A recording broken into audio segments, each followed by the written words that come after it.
When the funds are low and the debts are high, and you want to smile but you have to sigh.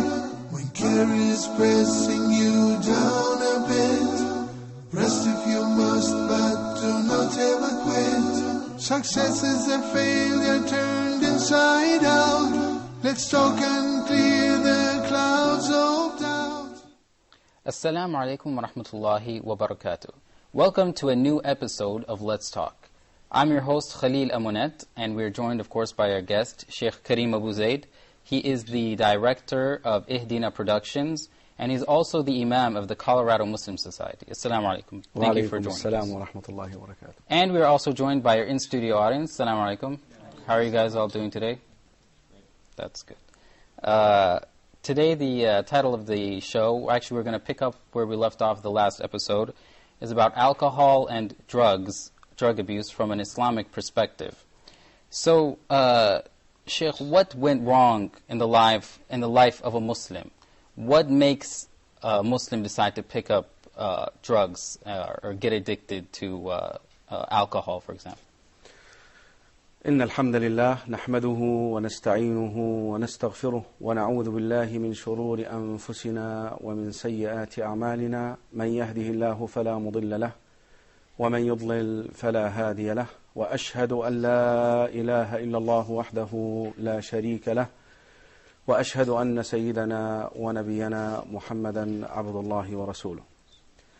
In fact, a Muslim finds himself trapped into addiction of substances that he may find himself dependent upon all the time because of the lack of knowledge about the secret for happiness in this world. You see, we all want to be happy, and a lot of people, they associate drugs with being happy, a state that we call a state of felicity, that you're high. Now, the formula that Islam presents for happiness is unique of nature, and I'll explain that formula for you, and that then will answer the question how a Muslim finds himself trapped into addiction of other substance, because he does not implement that formula. What is the formula? You and me are made of a body and soul. Yes. Allah subhanahu wa ta'ala created us from a material physical body, and inside that body there is a soul that resides. They define death. They say, what is the definition of death? Is when the soul leaves the body. So now, how do we nourish our body? Eating, drinking. Yeah. Basically, you keep your body healthy and strong by eating and drinking. But have you ever asked yourself, what is the nourishment for the soul? What? You know what is the nourishment for the soul? Islam. Submission. That is why when you remember Allah subhanahu wa ta'ala, you feel that state of felicity. الَّذِينَ آمَنُوا وَتَطْمَئِنُّ قُلُوبُهُمْ بِذِكْرِ اللَّهِ.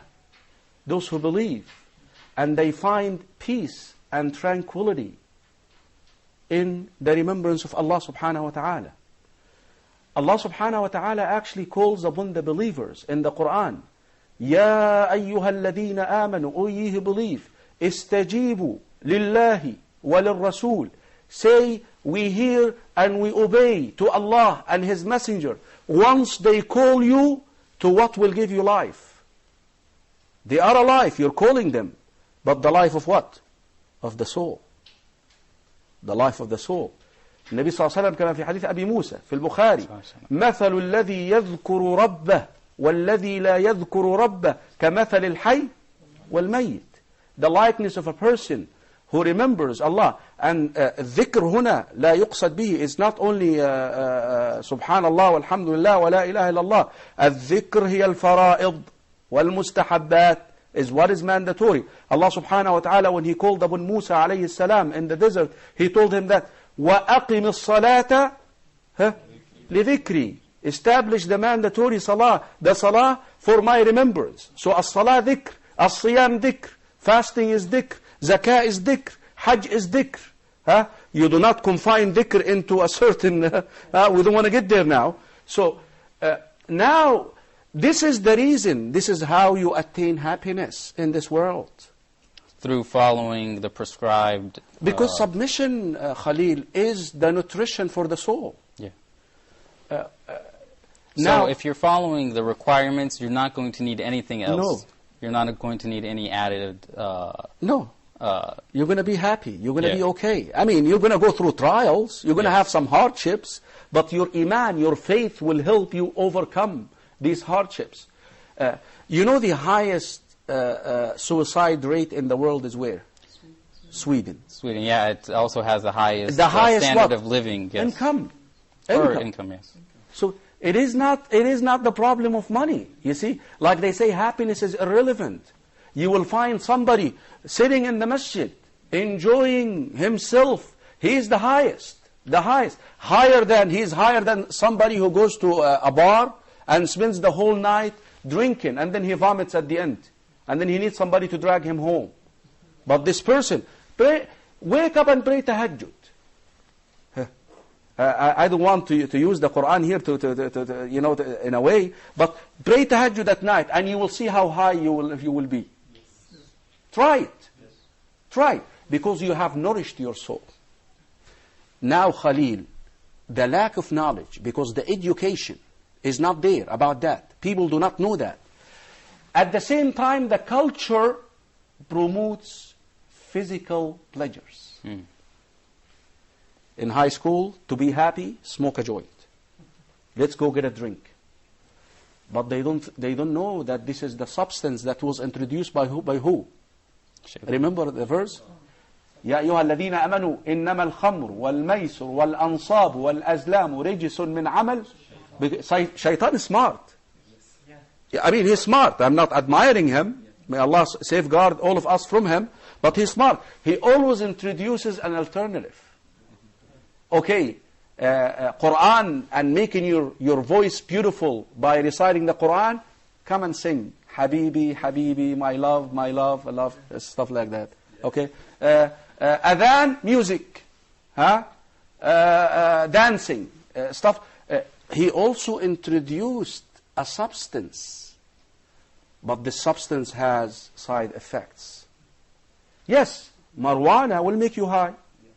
Yes, taking a drink will make you high, but you will fall into the trap of drinking. And like our beloved doctor in the last episode mentioned, that you find yourself trapped, because the more you withdraw, the more you take. Yeah. You see, something if you smoke, and this is something, and I'm not, maybe you're actually kill your brain cells as you're drinking and as you're smoking. Not only this, if you smoke a joint for a week or two, you need a joint and a half to be higher. Because your blood already is what? Consumed. Yeah. Got saturated with it. So you need to increase. And now, you're going to go from marijuana to pills, and then shots, and then sniffing. Yeah, actually they call marijuana, I think, starter drugs, which lead to the more heavy... And here is the interesting part. And ask those who drink, and ask those who smoke. They still feel that hollow inside them, Khalil, that void. They are not happy. Meanwhile, they feel so guilty. Meanwhile, their life is so dysfunctional around them. Yeah. Like they lose control, like the doctor, medical doctor mentioned last episode. He starts what? Losing ground. And they lose their wealth, spending, they lose their minds. Guess what they are killing? They are killing the soul. Yeah. You know, 4 or 5 years ago, I think we had a disease called mad cow disease. You heard about this? What is it? Why these cows got mad? Because of the substances. They feed them what? Their own substance. Their own, they grind up a cow. The same exact thing you're doing to your soul. You see, instead of nourishing your soul Salah, bowing down, prostrating. Imagine eating poisonous food. Yeah. What happens to your body? The same thing. So what is being eaten up here is the soul. And we know the soul is the most important thing that you have in your body. And we're supposed to make sure that وَنَفْسٍ وَمَا سَوَّاهَا, and by the soul and the one who perfected it. فَأَلْهَمَهَا فُجُورَهَا وَتَقْوَاهَا. Look, قَدْ أَفْلَحَ مَنْ زَكَّاهَا. The longest oath in the Quran in this issue, on this issue.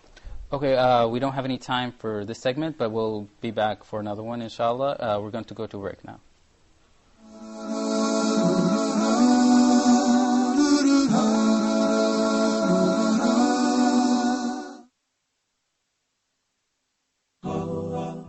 Huda TV strives to bring you, our viewers, the best in Islamic programming. Please send your comments and suggestions to feedback at huda.tv.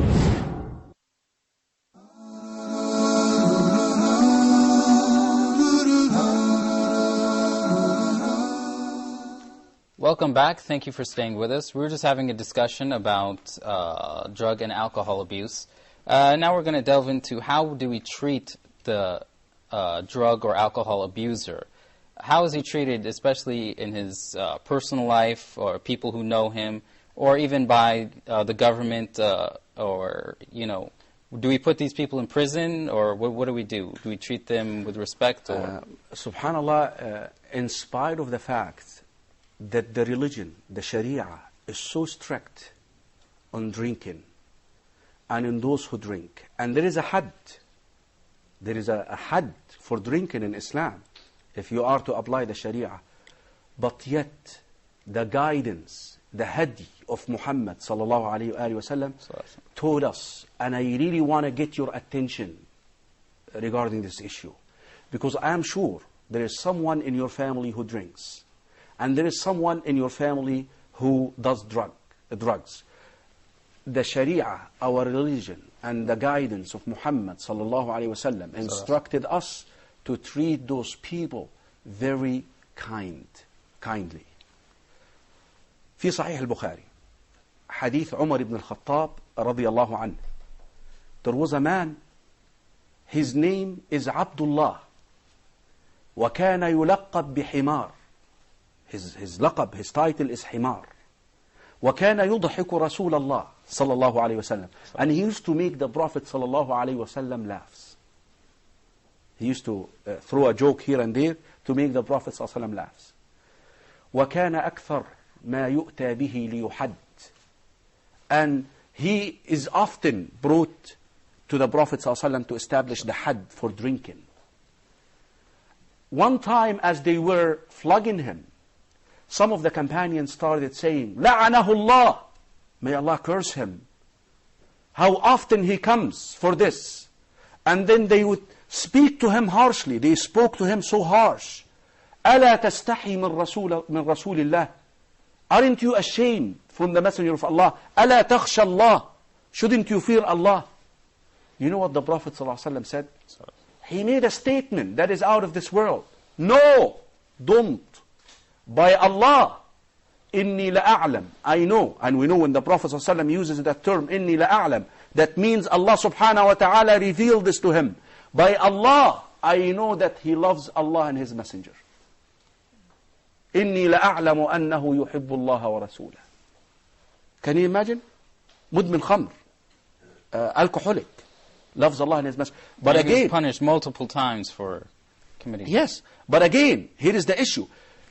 He failed to find the formula for happiness, and he wanted to be happy.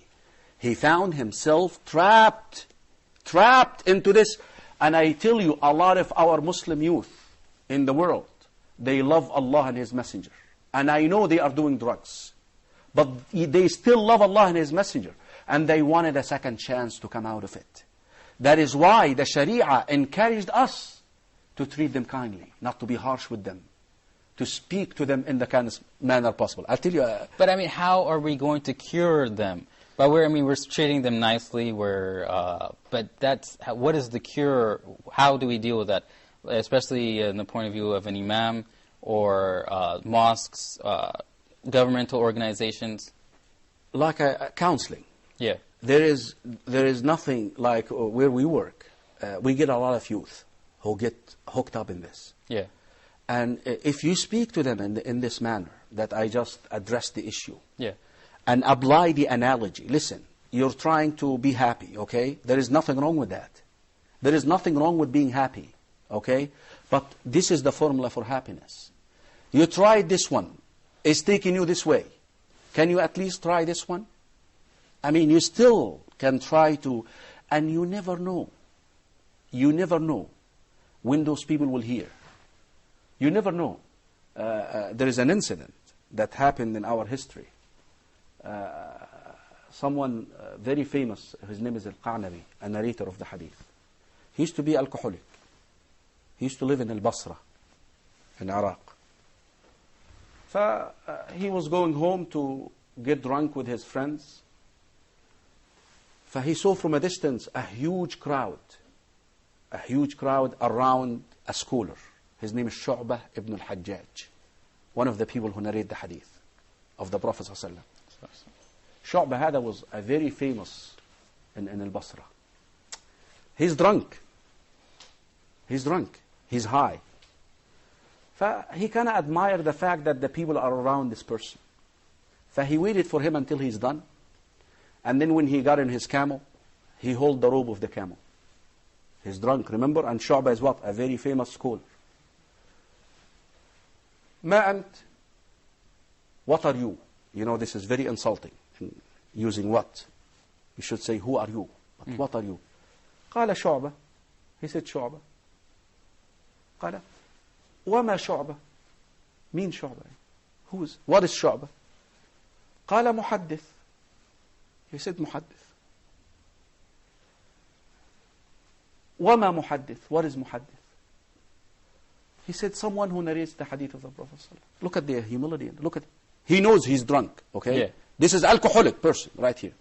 And he's still answering his questions. He's still answering his. No, listen to this. He said, حدثني hadith. Tell me one hadith. Look. شعبة said, قال حدثنا منصور ابن المعتمر قال حدثنا ربعي بن حراش قال حدثنا أبو مسعود البدري. He actually told him the sanad, the chain of narration.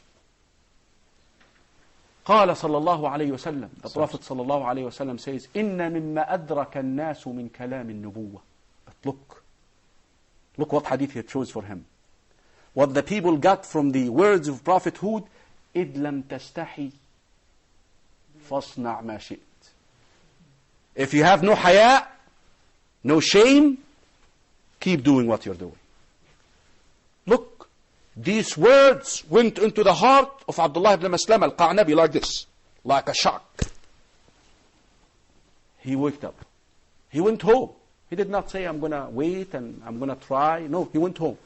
Kicked out his friends. Broke all the liquor in his house. Look at this now. And he asked the people, where do you learn that hadith? قالوا اذهب لمالك. Go to Malik. Where is Malik? في المدينة. He traveled from Basra to Medina. روى الموطأ عن مالك. He's one of the sheikhs of al-Bukhari wa Muslim. يقول أبو حاتم الرازي, one of the people who critique جرح وتعديل, critique those who narrate the hadith. Wallahi, by Allah, I have never seen someone who narrates the hadith for the sake of Allah than al-Qa'nabi. He used to be what? A poet or something like that, or a drunk, just a drunk. Drunk person. So we have to be kind to them. We have, because this is how they got hooked up. A lot of the Muslims, and I'm speaking especially to the youth, we know that you love Allah and His Messenger. We know that you do. Please, just come out of it. And you can give a lot of service to the deen of Allah and to Islam. But it's going to take on our side also the job of treating them nice and kind. And as but this, let me stress this does not mean that we compromise. Yeah. This does not mean I tell you go drink. La habibi. No. La. Come, if there is a had, we're going to give you the had. The Prophet ﷺ, the first story I narrated, they established the had on him. But yet he's what? He loves Allah and what?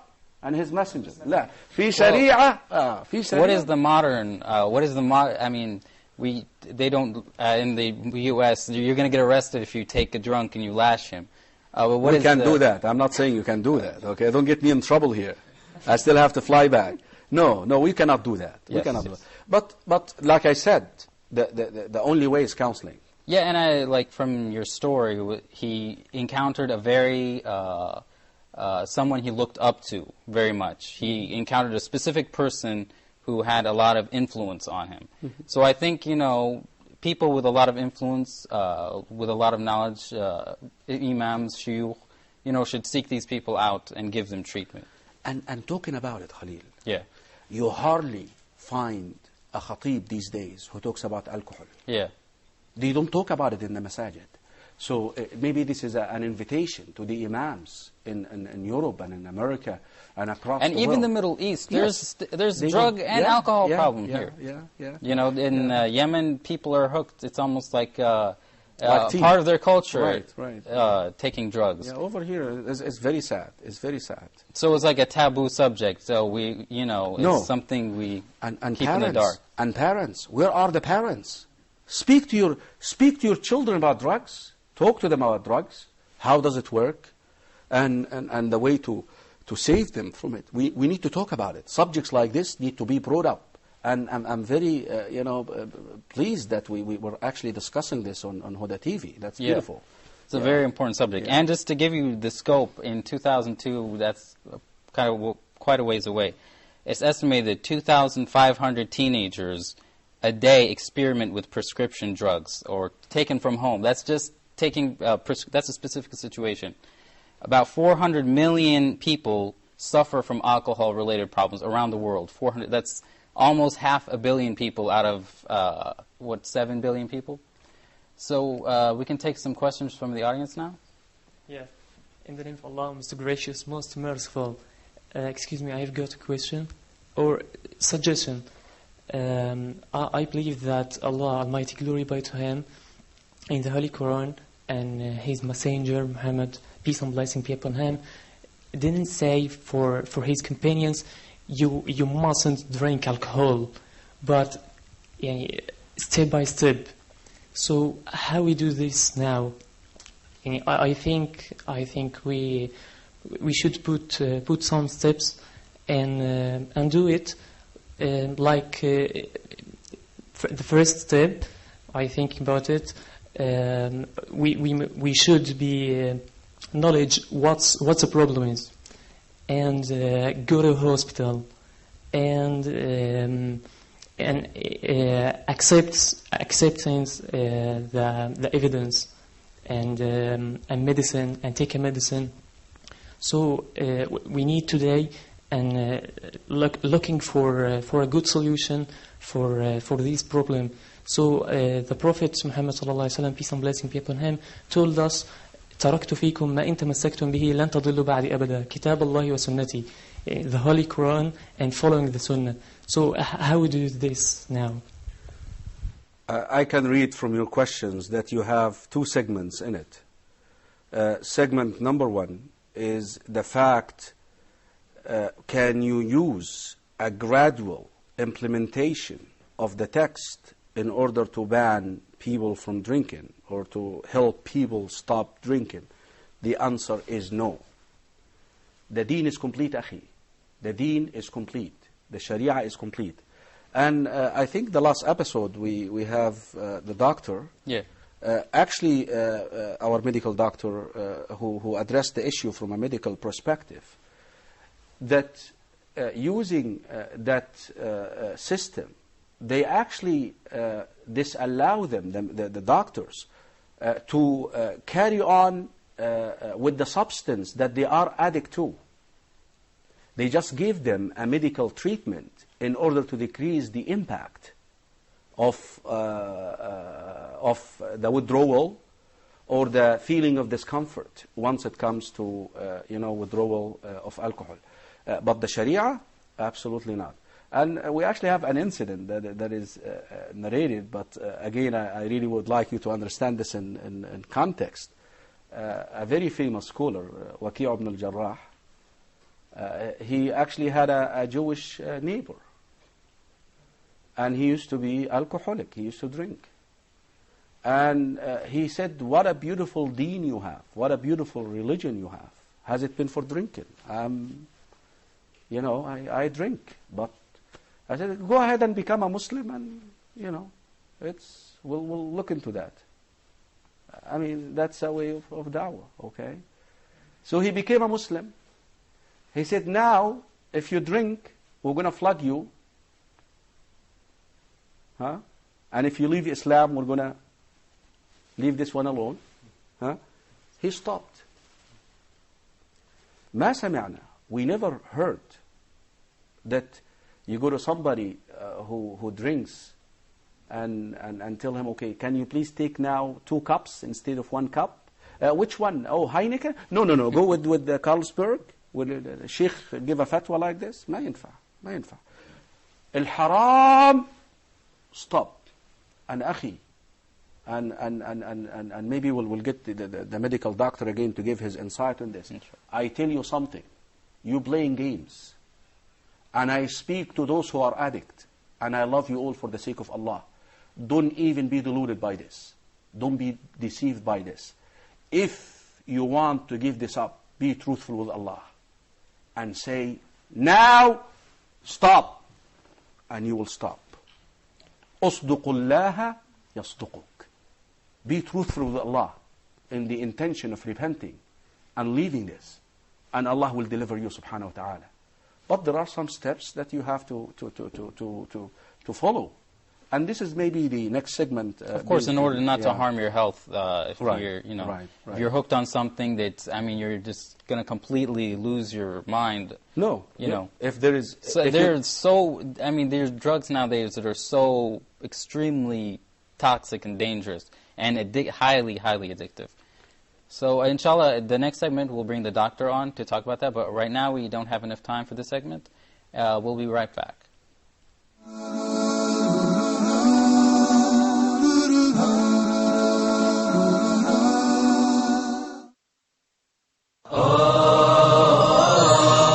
Be proactive. How to be proactive in Islam, how to serve our religion, how to serve our life. No, we want them to be proactive in matters that are related to their ummah, the true leader. And this is maybe we need to have this, among us as Muslims. The true leader is the one who creates leaders. So the society at the time of Prophet Muhammad, peace be upon him, gave the chance for the children to blossom. Now who took the reward of this?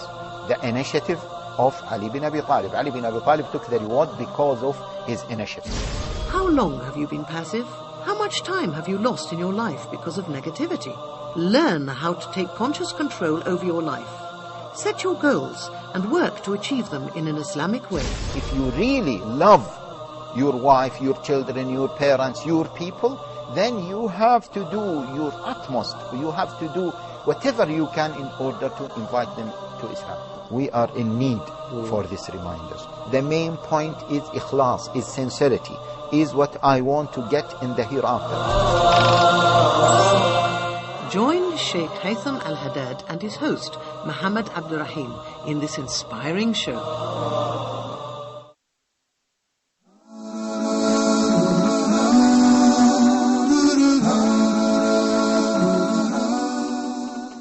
Welcome back. Thank you for staying with us. We're joined by Dr. Mahmoud Habibi. He is a lecturer at Ain Shams University for psychiatry. Now we're talking about treatments. How do we treat the drug addict? There are like treatment plans, or does it differ from case to case? Definitely. There are many factors that that make the treatment different. That's why the first step is assessment of the condition of the patient, of the addict, what the substance he has, how severe the case is, the method of abuse, the medical conditions that is associated with his abuse. Yeah. But I mean that one of the most difficult steps is to just encourage someone to enter into the treatment. I want to talk about this a little bit. That's what's called in most of the cultures intervention. That has all the people who are sincere to him, who knows him, and who who see that there's a difference in his character, in his personality, in his attitude, just they all sit in one setting telling him that you are having a problem with drugs actually, and we all see this. This could be his family, his mates, his for example, professors if he's student, the head of him, his boss if he's working. And I hope one day that we have religious people actually in this intervention. Because, for example, if someone who's attending religious activities and then he withdrew, I think if, for example, the Imam of the Masjid came to him with this intervention, with all these people, and saying that we all see that you are having a problem, this intervention is one of the most potent encouragement methods to push someone to enter into the treatment, and it's done all over the world. Because you can't force, or sometimes you can't force someone to go into treatment except by law, and some of them they don't commit crimes, just abusing in some sort of in the darkness, as we say, no one knows. So step one is to encourage someone for the treatment, and I hope that all the people that see that's a problem should share in this. After that, he comes into assessment, to see his medical condition, to enter into what's called detoxification, to finish the period of withdrawal symptoms without any medical problems, with the less or the least harm or pain or suffering. And actually we have 2 points in the detoxification or withdrawal symptoms.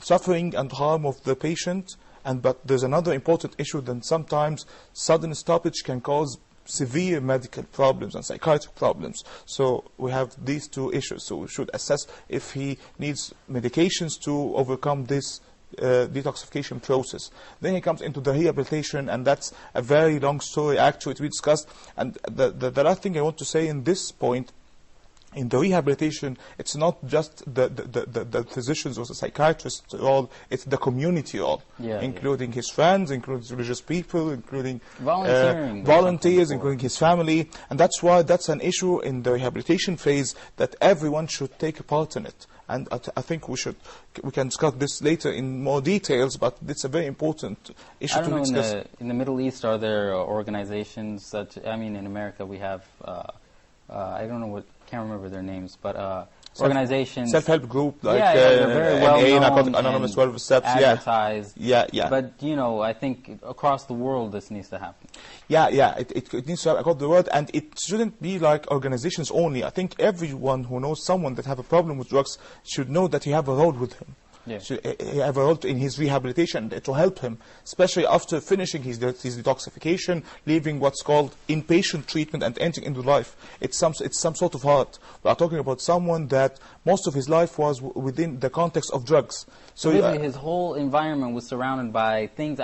Sometimes they experience hallucinations, strange thoughts. They're not even. It's half reality basically. And then they have to enter full reality and work, and they maintain a job. And another issue that all most of his friends and most of his places he used to go to, and most of the things he had are related to drugs. And when he sees or deals with these people or these things, he has some sort of cravings and he may relapse. One of the items of relapse is to avoid all this. So I'm talking as someone who is in a way or another, I don't want to need some sort of philosophical expression, but reborn. He needs new friends, he needs a new environment as we can. So if you have no relation whatsoever with drugs, then you can help him, because he won't have memories with you, won't have memories with the drugs with you. He won't remember the drugs and the addiction and the cravings while he's with you. Especially that you need for him to go to a new world actually. To substitute his work. Maybe in the college he need to not to go with his friends who use drugs with him, to go with new friends. That's why anyone who has someone in his context that did drugs or had a problem with drugs can help this guy when he's getting out of the drugs in any time of his life. Also, they have the stereotype in their minds of you as a drugged person. So they're going to deal with you, even though maybe you've changed, they're going to deal with you as somebody who's been on drugs. So, we should change the way we think about this, get more educated and try helping instead of just focusing on the stereotypes. I really believe, in the depth of my heart, that the issue of helping people to change is the community job. Because this person is already in trouble. And a lot of them, they would actually be in a state of denial that I'm okay. I'm actually more super smoking or being high. I'm actually in control more. And of course, all these things are fictions. They are not true because his touch to reality is decreasing. That is where the society and the community at large, from the imam to the university professor to his friends and his friends, where is قول النبي صلى الله عليه وسلم من رأى منكم منكرا فليغيره. If you see something wrong, try to change it. Okay? Guide this person. Listen, you're sick, like the doctor just mentioned. Listen, you're sick. You need help. Okay? And in my humble opinion, this is the first step towards treatment. So admitting you have a problem. That you admit that you have a problem. Yeah. Because a lot of these people, a lot of these brothers and sisters, and I would call them brothers and sisters because I know they are good inside them, but they just got hooked up in this. They are in a state of denial. So you need to bring them to reality. That's step number one. Step number two is the problem with that feeling high. The people. You see, in my humble opinion, the most difficult step for an addict to implement is to change his friends. Like you said, he needs a new set of friends. Because these friends he was around when he was high, he is happy all the time. They are laughing and being silly. And they're accepting him as he is. Anyway. Yeah. That's now he cannot be around those people anymore. Yeah. He can't, because the minute that I see you, I'm associating you with the drugs, basically. Add to this, Khalil, is a very important point, which is فَاجْتَنِبُوهُ. You see, the command, once it comes to safeguarding yourself, you need to stay away from it.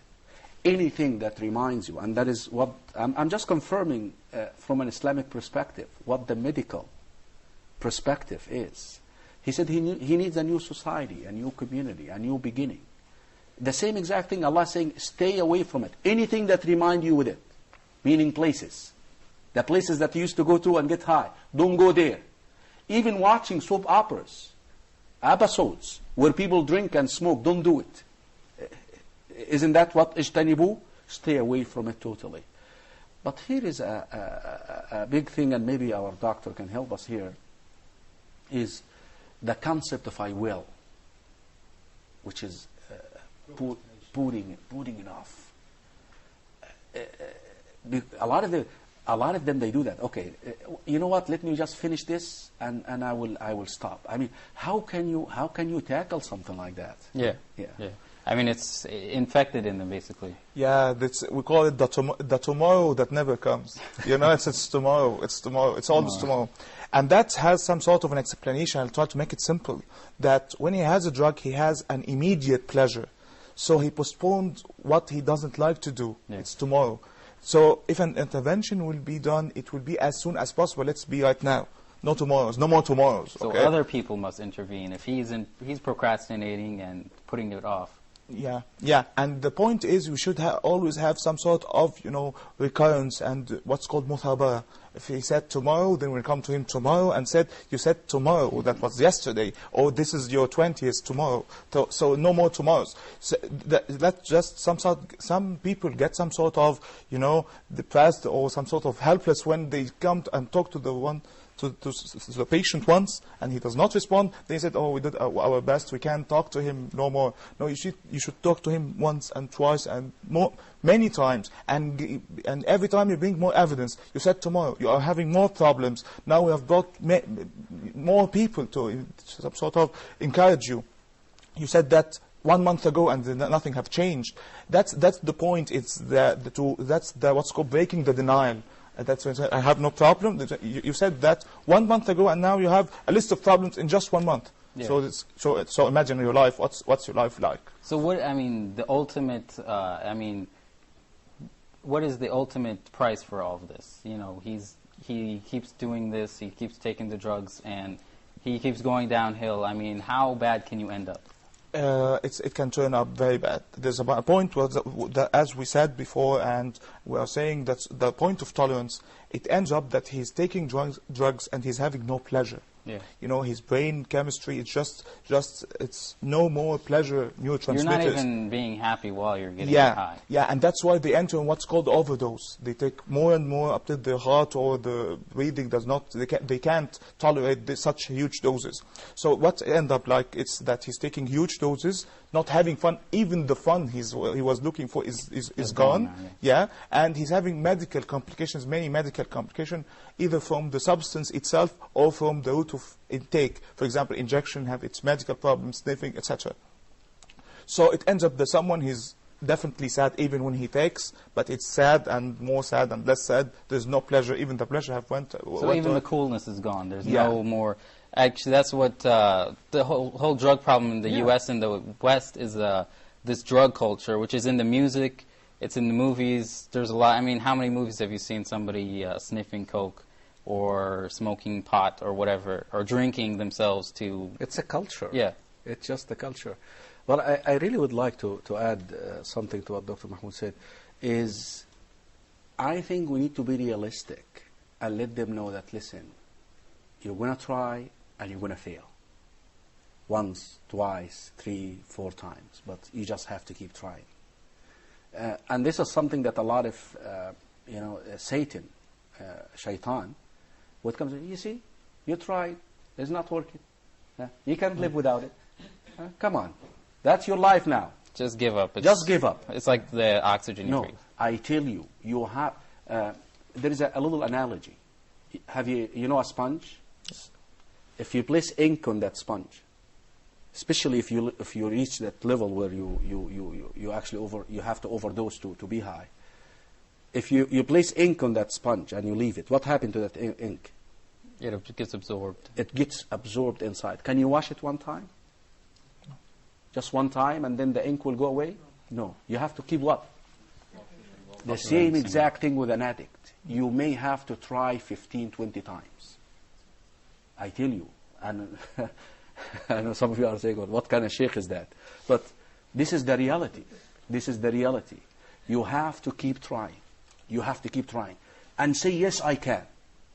Yes, I can do it. I will do it. This time I'll do it. Ya akhi, sufficient that if you fail, if you're trying, and you die while you're trying, you're going to be repenting.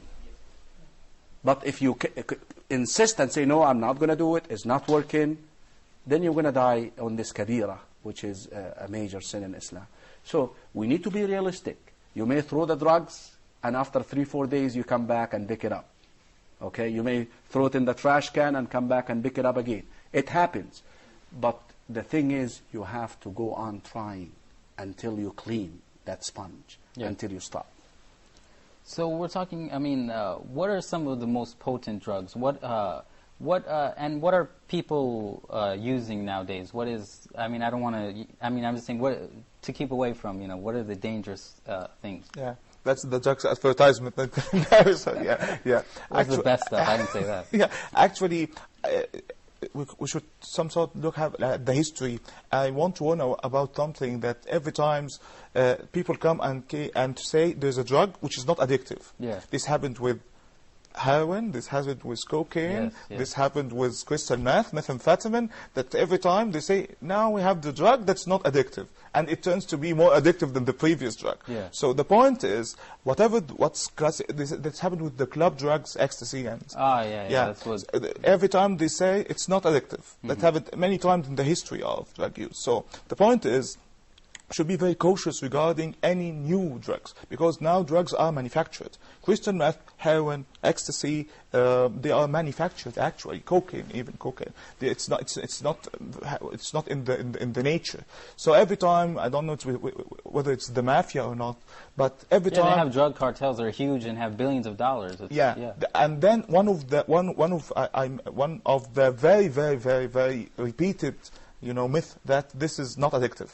If you know that, for example, heroin was produced in the world to get a less addictive analgesic than morphine. Then it became more addictive than morphine. They said that cocaine is not addictive, methamphetamines, and then ecstasy, and recently were the club drugs. And every time it turns to be rather even the Worse same and addictive, worse worse and and worse. worse, yeah. So the point is, we want to, without entering into the details of the families of the substance of abuse, we should be very cautious when someone said that that's not more addictive, because every time it tends to be more and more addictive. And as I said, these are examples to what entered into the market of drugs under the the umbrella of not addictive.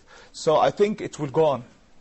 After a few years, maybe a few months, as long we as have people are making money off of it, it's going to keep continuing. So I we think have to fight it's it. very similar to the drug dealer offering you the first, second, third time for free. Yeah. You know, you don't have to pay for it. Yeah. It's just for free. They have. I mean, they have. It's almost like underground advertising. They send dealers out and they say, "Hey, have some of Try this out." And to kids, to anybody, Yeah, and another issue about which is the safe drug and which is the harmful drug. Actually, there's nothing called safe and harmful drugs. A drug is a drug. A drug is a which drug. Kills and which kills and can cause addiction. Maybe the method of abuse, for example, mostly that the most harmful method is, injections and shots, because it transmits diseases, more diseases. But the drug as a drug, having the label of substance of abuse, makes it addictive, and having all the consequences of addictive, it's a matter of, chance, whether you will be addictive 1 to 5 or 1 to 4 or 1 to 3 or 1 to... That's it. But there's no something called safe substance of abuse. Yeah. Okay, that's all the time we have for this segment. We'll be back. We'll get some questions for the audience, inshallah. Don't go away.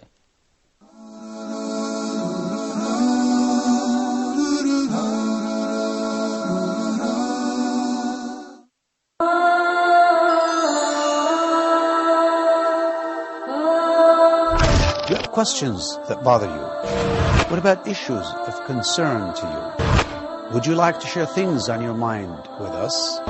Are you interested in solutions based on an Islamic perspective? Please join me live in Meet Your Advisor every Friday at 9 p.m. Mecca time, here on Huda TV.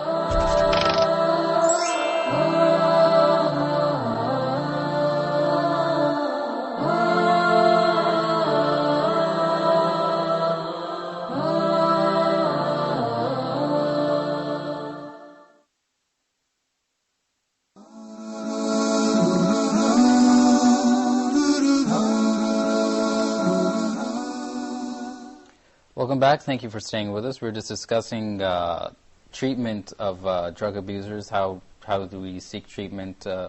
And now we're going to go to our audience for some questions. Assalamu alaikum. I want to know my role when I find one of my friends drink alcohol or is addict. How can I help him to give up it? Okay. I think that the point number one is just never to, get desperate from advising him. And never to be desperate. But you should change your way.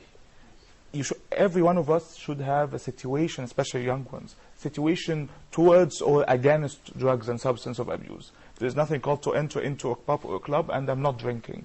Because he will have memories between you and this substance if he gets into addiction. When he sees you, he will remember the drugs, even if you were not drinking. So number one is just mentioning that, that's my opinion actually, that you are having a problem. You can ask whatever you say, it's your own language, okay? But just mention that you are always will be there for helping him. Let me give you a little tip. Just never to say to him that you are wrong. Say to him that you did wrong, because people can change their deeds, but they can't change themselves. Saying that I like you, I admire you, I respect you, yet you do whatever, which is wrong. Then ask him, and it's not wrong, and that it's not, even the word wrong is not the appropriate word. You don't think that may harm you. That's my opinion. If you need any help, I'll be there for you. Then another month, and again, and again. Mostly you will see problems happening to him, and this time he will have more resistance to your advice. Then after the things are some sort of calm, come to him once more and saying, I may be, annoying you, but please tolerate me. I'm still there for you. Hopefully one day he will listen to you, or if you and all your friends and his family members, if he listens this comment from many persons, maybe he will respond. Do you think treatment of drug addictions or alcohol addictions should be something that's enforced by the law? They should involuntarily take these people, against their will, to get them treatment? In many countries, including countries in the region, having drugs or doing drugs is a crime by itself. Yeah. So the point is, and that's what I believe in. Well, somebody who you obviously see is hooked on drugs, but may not have drugs on them or something like that. There's a lot. That happens sometimes. What's happening in the law here, that if you are caught, you have the choice. Yeah. If you are caught, then you have committed a crime. Yeah. Okay. So you should go to jail. So you may have the choice. Do you want to go to jail or you want to seek treatment? And this happens all over the world in different levels. For example, if you are caught while driving while you're drunk, yeah, okay, it's very harsh. That's on different levels. At some point during drug use, law intervenes all over the world and give you the option of being punished or being treated under certain circumstances. And I think this is one of the most important things that push people for treatment, actually. So, do you think being arrested and put in prison is a good form of punishment, or do you think just go to treatment? It's a matter of choice, because let's the choice of the drug, the choice of the law, because let's have a point. But how is that treatment? He's gonna serve his sentence and he's gonna go back on the street. There's a problem here. You should look to the addict, but you should look to the community as well.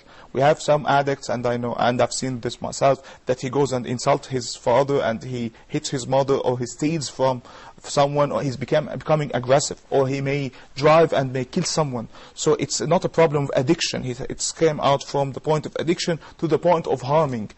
Addiction is having drugs and harming either yourself or others. That's another. So the point is, mostly the law is saying for him that you have committed a crime against someone or against yourself in some sort of a problem. The traffic accidents, assaults, as we said, crimes, as we said before, crimes can be related to addiction. That pushes people for treatment, because sometimes they say, what's the problem? What's the harm? I'm having some sort of differences between me and my parents. It's just my personal self that I'm harming. So yeah, and actually it's never like this. It's never like that. It's never like this, yeah. It's actually infectious. So that's all the time we have, and I hope you guys enjoyed discussing this and learned a lot. I'd like to thank Dr. Mahmoud for talking with us. Thank you very much. And Sheikh Karim AbuZaid, thank you very much. And of course our studio audience, thank you very much for attending. And that's all the time we have. I'd like to remind you guys of our email address, talk@huda.tv. And that's all the time we have. Thank you very much. Assalamu alaikum wa rahmatullahi wa barakatuh.